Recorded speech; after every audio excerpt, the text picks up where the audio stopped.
Hello everybody, nice to meet you. Our lead word we got Genesis chapter 19. Let's read it together. The two angels arrived at Sodom in the evening, and Lot was sitting in the gateway of the city. When he saw them, he got out to meet them and bowed down with his face to the ground. My Lord, he said, please turn aside to your servant's house. You can wash your feet and spend the night and then go on your way early in the morning. No, they answered, we will spend the night in the square. For he insisted so strongly that they did go with him and enter his house. He prepared a meal for them, baking bread without yeast, and they ate. Before they had gone to bed, all the men from every part of the city at Sodom, both young and old, surrounded the house. They called to Lot, where are the men who come to you tonight? Bring them out so that we can have sex with them. Lot went outside to meet them and shut the door behind him and said, no, my friends, don't do these wicked things. Look, I have two daughters who have never slept with a man. Let me bring them out to you, and you can do what you like with them. But don't do anything to this man, for they have come under the protection of my roof. Get out of our way, he replied, and they said, this fellow came here as an alien, and now he wants to pay the jury. We will treat you worse than them. They kept bringing pressure on Lot and moved forward to break down to the door. But the man inside reached out and pulled Lot back into the house and shut the door. Then they struck the man who was at the door of the house, young and old, with blindness so that they could not find the door. The two men said to Lot, do you have anyone else here, son-in-law, sons or daughters, anyone else in the city who belongs to you? Get them out of here. Because we are going to destroy this place. The outcry to the Lord against its people is so great that he has sent us to destroy it. So Lot went out and spoke to his sons-in-law who were pledged to marry his daughters. He said, hurry and get out of this place, because the Lord will be about to destroy the city. But his sons-in-law thought he was joking. With the coming of dawn, the angel urged Lot, saying, hurry, take your wife and your two daughters who were here, or you will be swept away when the city is furnished. When he hesitated, the man grasped his hands and the hands of his wife and of his two daughters and led them safely out of the city, for the Lord was merciful to them. As soon as they had brought them out, one of them said, flee for your lives, don't look back and don't stop anywhere in the flame. Flee to the mountains or you will be swept away. No, Lot said to them, no, my lords, please. Your servant has found favor in your eyes, and you have shown great kindness to me in sparing my life. But I can't flee to the mount. This disaster will overtake me and I will die. Look, here is a town near enough to run to, and it is small. Let me flee to it. It is very small, isn't it? Then my life will be spared. He said to him, very well, I will grant this request. I will not overtake the town you speak of. But flee there quickly, because I cannot do anything until you reach it. That is why the town was called Joar.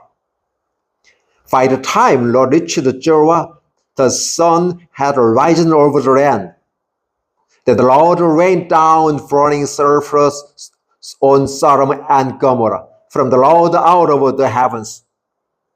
Thus he overthrew those cities and the entire plain, including all those living in the cities, and also the vegetation in the land.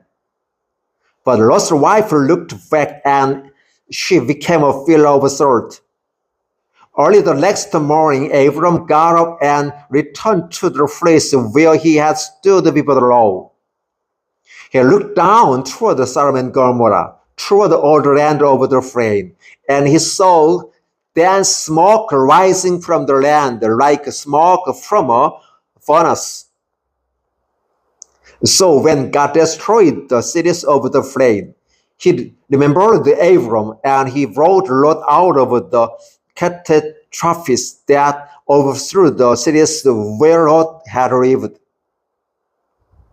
Lot and his 2 daughters left Jordan and settled in the mountains, for there was afraid to stay in Jordan. He and his 2 daughters lived in a cave.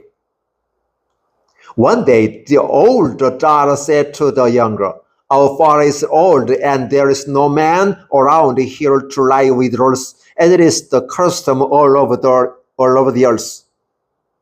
Let's get out our father to drink wine, and then lie with him and preserve our family line through our father." That night they got their father to drink wine, and the older daughter went in and lay with him. He was not aware of it when she lay down and when she got up. The next day, the older daughter said to the younger, "Last night I lay with my father. Let's get him to drink wine again tonight, and you go in and lie with him, so we can preserve our family line through our father." So they got their father to drink wine, and the night rose, and the younger daughter went and lay with him. Again he was not aware of it, and she lay down and when she got up. So both of Lot's daughters became pregnant by their father. The older daughter had a son, and she named his Moab. He is the father of the Moabites of today. The younger daughter also had a son, and she named him Ben-Ami. He is the father of the Ammonites of today. Genesis chapter 19, verses 1 through 38. Thank you. Hello everybody, nice to meet you. Our lead word of God, Genesis chapter 20. Let's read it together. Now, Abram moved on from there into the region of Moab, and lived between Kadesh and Shur. For a while he stayed in Gerar. And there Abram said of his wife Sarah, "She is my sister." Then Amalek king of Gerar sent for Sarah and took her. But God came to Amalek in a dream one night and said to him, "You are as good as that because of the woman you have taken. She is a married woman." Now Amalek had not gone near her, so he said, "Lord, will you destroy an innocent nation? Did he not say to me, 'She is my sister'? And didn't she also say, 'She is my brother'? I have done this with a clear conscience and clean hands." Then God said to him in a dream, "Yes, I know you did this with a clear conscience, so I have kept you from sinning against me. That is why I didn't let you touch her. Now return the man's wife, for he is a prophet, and he will pray for you, and you will live. But if you do not return her, you may be sure that you and all yours will die." Early the next morning, Amalek summoned all his officials, and when he told them all that had happened, they were very much afraid. Then Amalek called Abram in and said, "What have you done to us? How have I wronged you that you have brought such a great guilt upon me and my kingdom? You have done things to me that should not be done." And Amalek asked Abram, "What is your reason for doing this?" Amalek replied, I said to myself, there is surely no fear of God in this place, and they will kill me because of my wife. Besides, she really is my sister, the daughter of my father through not of my mother, and she became my wife. And when God has me wandered from my father's household, I said to her, this is how you can show your love to me. Everywhere we go, say of me, he is my brother. Then Amalek brought sheep and cattle and male and female slaves and gave them to Abram. And he returned Sarah his wife to him. And Amalek said, my land is before you, live wherever you like. To Sarah he said, I am giving your father 1,000 shekels of silver. This is to cover the offense against you before all who are with you, and you are completely vindicated. Then Abram prayed to God, and God healed Amalek, his wife, and his slaves' girls, so they could have children again. For the Lord had closed up every womb in Amalek's household because of Amalek's wife Sarah. Genesis chapter 20, verses 1 through 18. Thank you. Hello everybody, nice to meet you. Our little word of God, Genesis chapter 21. Let's read it together. Now, the Lord was gracious to Sarah as he had said. And the Lord did for Sarah what he had promised. Sarah became pregnant and bore a son to Abram in his old age, at the very time God has promised him. Abram gave the name Isaac to the son. Sarah bore him. When his son Isaac was 8 days old, Abram circumcised him as God commanded him.